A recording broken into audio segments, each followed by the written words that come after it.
the Northeast. So we're going to talk primarily about Turkey, Iraq, and Iran today. So here we go. So the Turks. So for the past 8,000 years, many peoples have occupied Anatolia. So that's the Asian part of Turkey. There's a little bitty part of Turkey in Europe, but the Turkic peoples migrated in the 1000s from Central Asia. So where present day like Turkmenistan is. Okay, so that's where they came. And the Ottoman Turks are going to build what will be known as the Ottoman Empire. They'll rule for about 600 years. So the Ottoman Empire finally fell in 1921. But most Turks practice Islam and speak Turkish, and their culture blends the Turkish, Islamic, and Western elements together because they are part of Europe as well, so they do have that connection. Okay. All right. So the Iranians. So 67 million people live in Iran. Okay, it's known as the land of the Aryans, and they believe they are the descendants of the Aryans. So the Aryans are Indo-Europeans who migrated from southern Russia about 1,000 years ago, or 1,000 BC. So yeah, about 3,000 years ago. So the Persians, who are the Iranians today, managed to maintain their culture even when invaded numerous times. So they speak Farsi there, or Persian, but it's usually called Farsi, and 90% of the people there practice Shia Islam. So the Arabs, the majority of the people living in Iraq are Arabs. Most are Shia Muslims, so just like Iran, they're mostly Shia, and primarily they speak Arabic. But there is a group called the Kurds. So the Kurds live in the mountainous border area that kind of, I'll show you a map here in a second, but it's part of Turkey, Iraq, and Iran.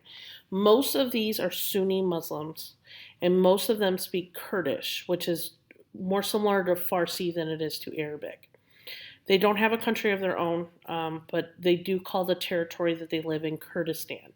But they have fought for self-rule, but the Turkish and the Arab rulers have crushed any efforts to self-rule. They don't want to give up any of their territory. So I'll show you here. Here's a map of what Kurdistan could potentially look like. Okay, so the white is the historically Kurdish areas.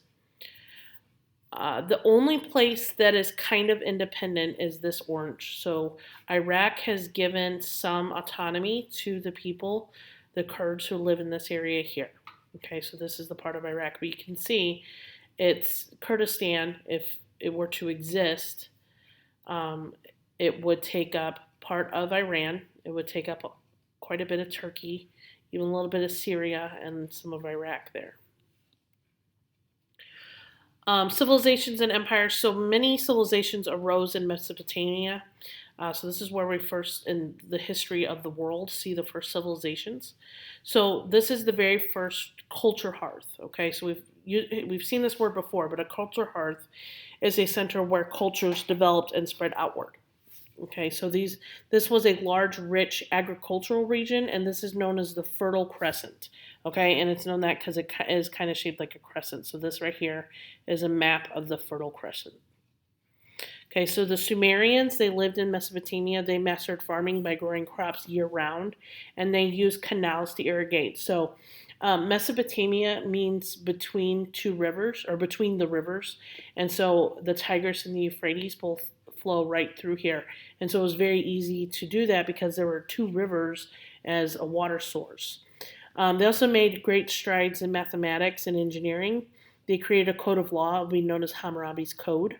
And then they also kept records using cuneiform writing. So cuneiform writing is like wedge-shaped writing. It's written on clay tablets.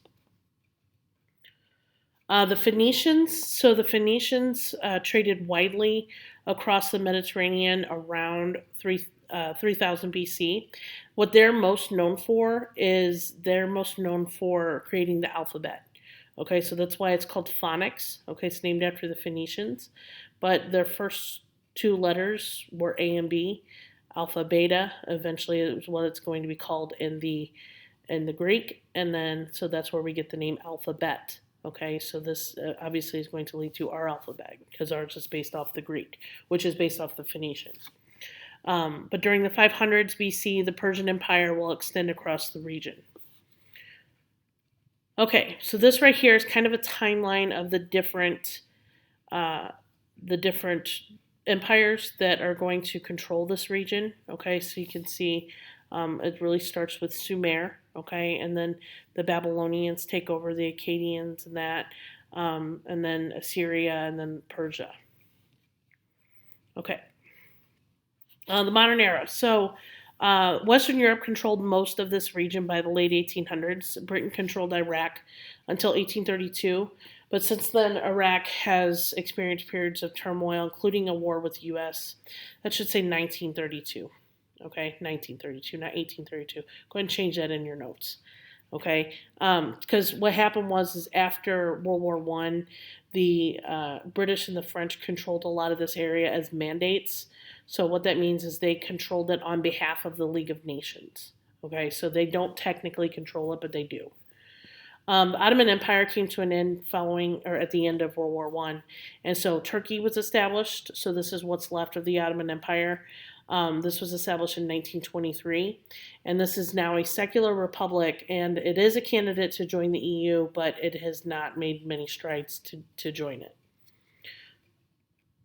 Okay, so this right here shows the Ottoman Empire at its height, and then I'm going to go back to this map here. If you look, this is what was left of it basically after World War One, even though it's not even really the Ottoman Empire anymore. It's an independent Turkey. Okay.